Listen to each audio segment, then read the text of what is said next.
Yona na Sara, tukumbuke kwamba Yona alikuwa na mke alikuwa ambaye akiitwa Sara. Sasa mazungumzo haya kuna mgogoro ambao unatokea hapa, na mgogoro wenyewe unahusu swala la watoto. Na mtoto ambaye kwamba alikuwa anarejelewa hapa ni mtoto ambaye alikuwa anaitwa Neema. Wakati Sara analalama kwamba alishindwa kupika kutokana na maumivu yake ama ule ugonjwa wake wa moyo ambao tayari alikuwa amesababishwa kutokana na vipigo ambavyo Yona alikuwa amemsababishia. Yona amwambia basi si wewe ungefanya hivi, ungemuita bintio, na hapa binti ambaye alikuwa akirejelewa hapa alikuwa ni Neema. Wanaanza kubishana hapo mawili matatu kidogo, mazungumzo yao yanatupa mambo mawili. Jambo la kwanza ni kwamba tunapata kujua kwamba Yona ndiye aliyemsomesha nani?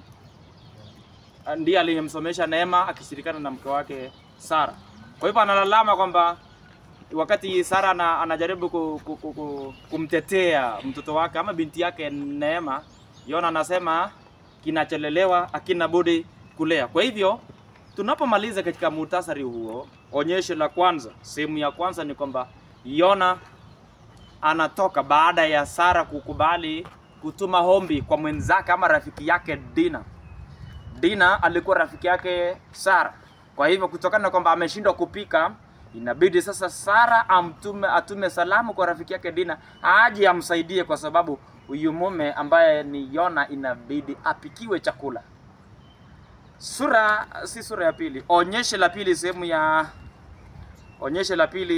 sehemu ya kwanza, tunapata mazungumzo baina ya Dina na Kiwa.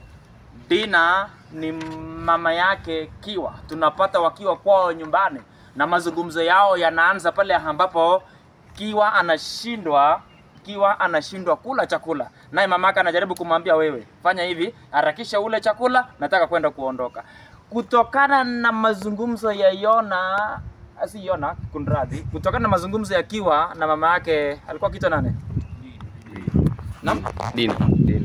Naam, kutokana na mazungumzo ya Dina na Kiwa tunaanza kujua kwamba kuna matatizo ambayo familia ya Yona na Sara ilipitia. Tatizo la kwanza ni kwamba walichelewa kupata watoto.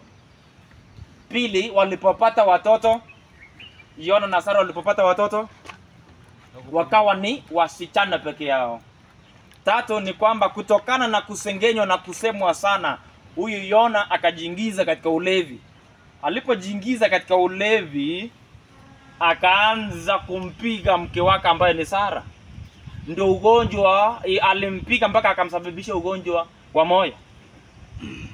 Wanazungumza, wanaanza kusema kwamba Yona alilalama mpaka ikafika mahali huyu Yona akashauriwa na marafiki zake kwamba inafaa amoe mwanamke mwingine ndipo hajamzalie mtoto wa kiume atakayekuwa mrithi.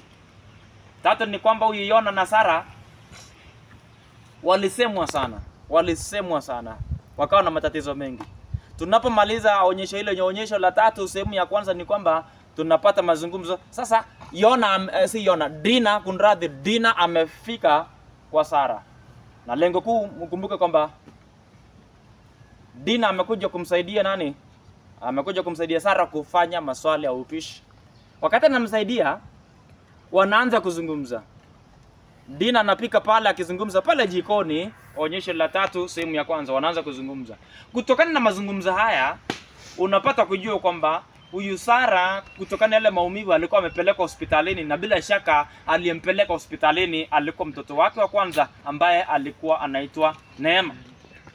Kutokana na ile mazungumzo tunaanza kubaini kwamba huyu Neema alikuwa amepanga kumpeleka hospitalini, kliniki, kesho yake huyu Sara kwenda kumtibu.